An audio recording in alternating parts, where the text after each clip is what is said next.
Morning. Hi, it's Wednesday. How you doing?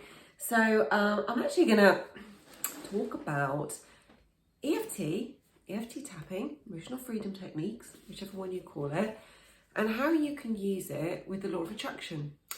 And that sounds very like an organised topic for me today, doesn't it? But it's because I had a request to speak on that topic, so I'm just responding to that. So Mel at Love PDA, our lovely Mel, commented on one of my videos where I mentioned something, I have no idea what, on this topic in passing last week or so, and said, can I talk a little bit more about EFT tapping and how you can use it with the law of attraction work? Yes, I can. Hello Mel, hello all.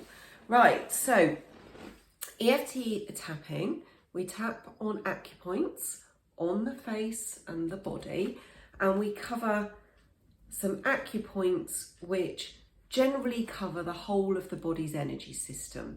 So the body's energy system links up with your organs, links up with your chakras, links up with everything, metaphysical balances, your thinking, the whole caboodle. And we use these kind of central points where the energy channels link, and we cover them all. So you don't need any knowledge about what one does what and what goes where. You just think, oh, I just tap on those points and ta-da, we're done. Sorry, I've got a plaster on my hand because I just had an injury with an avocado. So this is what we're doing, we're tapping. And when we tap, we're stimulating these points and sending a bit like an electrical impulse through to the amygdala, that part of the brain that we all know so well that gets activated into fight, flight, freeze, fawn response. So it's really obvious to us parents, I would imagine, mostly speaking, that when our nervous system is activated, when we're in a frenzy, you know, we can feel ourselves on the edge, we can feel ourselves triggered in our emotions, with our words, we can feel out of balance in our body, that we can use this technique to soothe and calm. And so I talk about that sometimes, and we can absolutely do that. But we can also use this technique to deliberately and consciously bring up feelings, to heal things from the past, things in our belief systems, things that are, you know, not serving us anymore. And it might not be triggered in that moment, but we might be consciously doing some work around that, and we can tune in, deliberately bring up those feelings and those experiences and those memories to do the same thing and soothe that part of the brain that's triggered into fight, flight, freeze, fawn response when it's stimulated around that thought or that experience, etc. So we can use it in that moment of being out of balance, but we can also consciously and deliberately use it in our healing and our growth work by tuning in, by bringing up the experience into our body, into our mind, to tap on the points in the same way. So with the law of attraction, we're talking about a universal law that says that not just we talk about what we want and what we think, and we talk about it in that way, what we want and how to get more of it into our lives, don't we really, when we talk about the law of attraction? And you might have seen the movie The Secret or read the book The Secret. But really, I like to think about it in terms of it is the logical, scientific, like attracts like of the vibration in our energetic system of particles attracting to each other. Like attracts like. So it's not so much about what we want, so much as about we are attracting what we are, how we think, how we're being, how we're feeling is what we're attracting more of. And that can be the most empowering and the most uncomfortable realization bit by bit as we have it, I think, for us, because it's like we are in the driver's seat.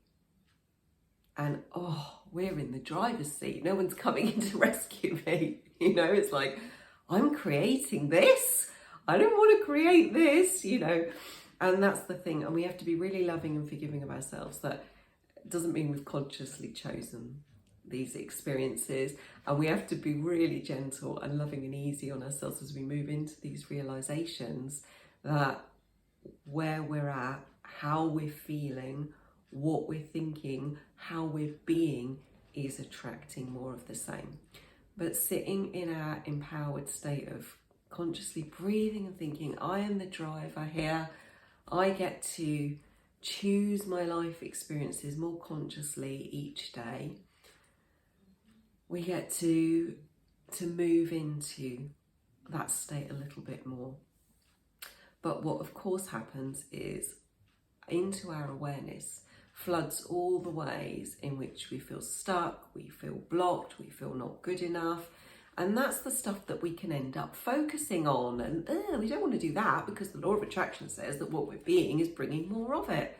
So what do we do with that? Because we're feeling it now, we're thinking it now, it's here. So this is when you can use the tapping. You can come in and use the tapping. So, for example, let's say a classic example would be talking around money. Okay, when we talk about law of attraction, it could be anything, relationships, health, but I'm going to talk about money just as an example. So it could be that we're feeling the pinch, cost of living crisis is here, and we're feeling the pinch, and every time the electricity bill comes, it's like this is activated for us. So we've got this awareness, we're not feeling completely at ease and comfortable and abundant around our monthly flow of money. And so we think, okay, well, I want to shift my state around that. Me again. So we want to shift our state around that.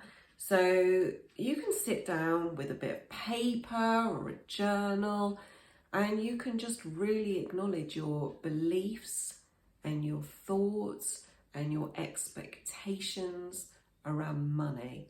What was your experience of money growing up? What did your parents do for work? What's your equation and your beliefs around what time you have to give to receive money, what effort you have to put in to receive money, where that ceiling is of money that you can bring into your life in your current life situation? This is a whole load of healing that's opened up for me as a PDA parent, because I went from being somebody who could, when I felt disempowered around money, I could go out and get very, masculine yang energy.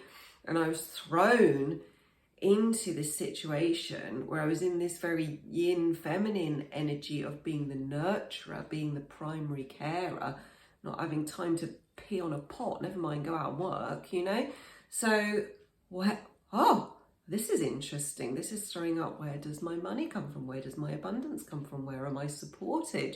So all of this stuff opened up, and no, it's not comfortable always. So I really acknowledge that. So you've got your bit of paper, and you can put down your experiences, your beliefs, the things that set you off emotionally, that make you feel unsafe, that make you feel scared. Don't do all this in a day, but you can have this exploration, kind of brainstorm or journal or draw pictures, whatever works for you. You could have a friend that you kind of do a share with, where you explore this, because it's nice to have somebody who has different expectations, because sometimes we can't hear ourselves because it's so deeply embedded that, in our culture, in our upbringing, in the area where we live, this is the norm, and it's hard to see out of this box, and it's just, this feels like this is life, this is the rules of life, and it's hard to see beyond that. And then you can just take things one at a time, in your own time, when they come up for you, when they come into focus, when they are drawing your attention, when it feels safe, when it feels right, and you can take your tapping and you can have a go. So if you're not sure how to do the work with the tapping, you can go on my YouTube channel and you can see the videos on getting started with EFT tapping. You can do the tapping challenge to get that experience, so you know how to do the setup statement and you know how to tap on the points. But it really is simple. The work really, and the work I do when I support clients, is about holding the space and being that guide with you. And I've learned to really trust my intuition, and so I bring the gift of hearing my intuition with you, but you have that inner guidance in your inner intuition guiding you, and you can really see, as you explore this topic or this area of your life that you want to make some shift around, you can see whether it's a belief or an emotion that's triggered, and then you can use EFT to tune in, just like if you want to listen to a certain station on the radio, you get exactly focused on that as specifically as possible, because if you want to listen to country FM and you've got heavy metal rock combo FM on over here, you ain't listening to the right thing. You know, you've got to tune in. So you've got to do that work for yourself. And then you simply apply this really simple self-help technique. Bob's your uncle. I make it all sound so simple, I know. The reason it's not simple is because of what it brings up for us, what it stirs up for us. It's not the process that's complicated, it's so simple. But it's what is emotionally stirred for us, and it's where we have our beliefs and our expectations shifted, how we settle into that new way of being and that new sense of self, you know. So we need to put lots of love and support and allow ourselves an abundance of time and compassion as we do this work. Have a good day, and I will see you tomorrow.